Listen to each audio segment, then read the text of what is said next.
ഇന്നിപ്പോൾ ഞാനിവിടെ വഴുതനങ്ങ തീയലാണ് ഉണ്ടാക്കാൻ പോകുന്നത്. അതിന് വേണ്ടിയിട്ട് ഒരു 4 വഴുതനങ്ങ എടുത്തു വെച്ചിട്ടുണ്ട്. ഇതിപ്പോൾ ഒരു 1/4 കപ്പ് തേങ്ങ എണ്ണയൊന്നും ഇല്ലാതെ വറുത്തെടുത്തതാണ്. ഗോൾഡൻ കളർ ആവുമ്പോഴേക്ക് തീ ഓഫ് ചെയ്ത് എടുത്തു വെച്ചിരിക്കുന്നതാണ്. ഇനി ഇതിലേക്ക് വേണ്ടത് 1/4 ടേബിൾ സ്പൂൺ മുളക് പൊടി, 1 ടേബിൾ സ്പൂൺ മല്ലിപ്പൊടി, 1/4 ടീസ്പൂൺ കുരുമുളക് പൊടി, 1/2 ടീസ്പൂൺ മഞ്ഞൾപ്പൊടി, ഒരു ചെറിയ പീസ് പുളി. ഈ പുളി കുറച്ച് വെള്ളത്തിൽ പിഴിഞ്ഞെടുക്കും. 2 പീസ് ചെറിയ ഉള്ളി. ബ്രിഞ്ചാൾ ഇങ്ങനെ സ്ക്വയറായിട്ട് കട്ട് ചെയ്ത് വെച്ചതാണ്. താളിക്കാൻ വേണ്ടിയിട്ട് കടുക്, ഉലുവ, പറ്റൽമുളക് ഒരു 3 എണ്ണം. പാൻ ചൂടാകുമ്പോഴേക്ക് 1 ടേബിൾ സ്പൂൺ എണ്ണ ഒഴിച്ചു കൊടുക്കാം. ഇതിലേക്ക് 2 ചുവന്നുള്ളി ചെറുതായിട്ട് അരിഞ്ഞത് ഇട്ട് കൊടുക്കാം. അത് നന്നായി വഴറ്റുക. ഉള്ളി ഒന്ന് മൂത്ത് വരുമ്പോഴേക്ക് അതിലേക്ക് എടുത്ത് വെച്ചിരിക്കുന്ന മല്ലിപ്പൊടി, മഞ്ഞൾപ്പൊടി, മുളക് പൊടി, കുരുമുളക് പൊടി ഇത്ര ഇട്ട് കൊടുക്കാം. ഈ കുറച്ചിട്ടിട്ട് വറുത്ത് കൊടുക്കുക. ഇത് കരിയരുത്, പൊടി കരിയരുത്. അതിൻ്റെ പച്ച മണം മാറുമ്പോഴേക്ക് അതിലേക്ക് വറുത്ത് വെച്ചിരിക്കുന്ന തേങ്ങ ഇട്ട് കൊടുക്കുക. നന്നായിട്ട് മിക്സ് ചെയ്ത് കൊടുക്കുക. ഇതിൽ കിടന്ന് ഒരുപാട് കരിയണ്ട, കാരണം ഓൾറെഡി തേങ്ങ വറുത്തതാണ്.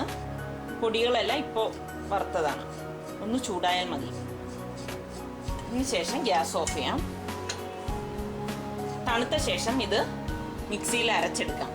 ഇതിപ്പോൾ തണുത്തിട്ടുണ്ട്. ഇതിനെ മിക്സിയുടെ ജാറിലേക്ക് മാറ്റാം. ഇതിപ്പോൾ ഒരു 1/4 കപ്പ് വെള്ളം ഒഴിച്ചിട്ടുണ്ട്. ഇതിനെ അരച്ചെടുക്കാം. ഇതിപ്പം അരച്ച മസാലയാണ്. പാൻ ചൂടാകുമ്പോഴേക്ക് അതിലേക്ക് 1 ടേബിൾ സ്പൂൺ എണ്ണ ഒഴിച്ചു കൊടുക്കാം. ഇതിലേക്ക് ഈ അരിഞ്ഞു വെച്ചിരിക്കുന്ന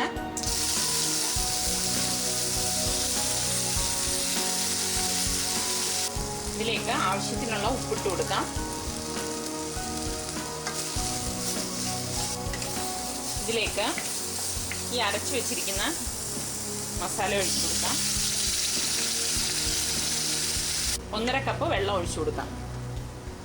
വെള്ളം ഇതിലേക്ക് ഒഴിച്ചു കൊടുക്കാം. പുളി പിഴിഞ്ഞു വെച്ചിരിക്കുന്നത് ഇതിപ്പോൾ ഒരു 3 ടേബിൾ സ്പൂൺ വെള്ളത്തിൽ പിഴിഞ്ഞതാണ്. അത് ഇതിലേക്ക് ഒഴിച്ചു കൊടുക്കാം.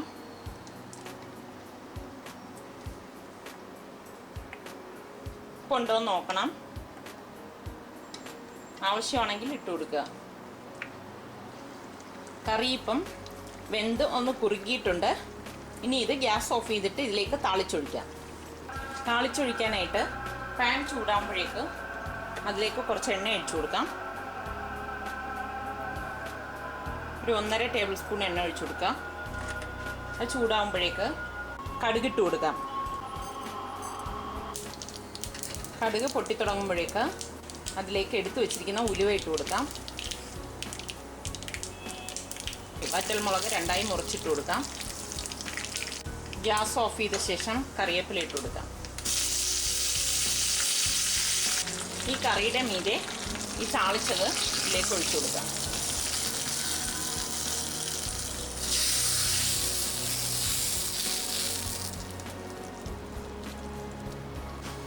വഴുതനങ്ങ തീയൽ തയ്യാറായി.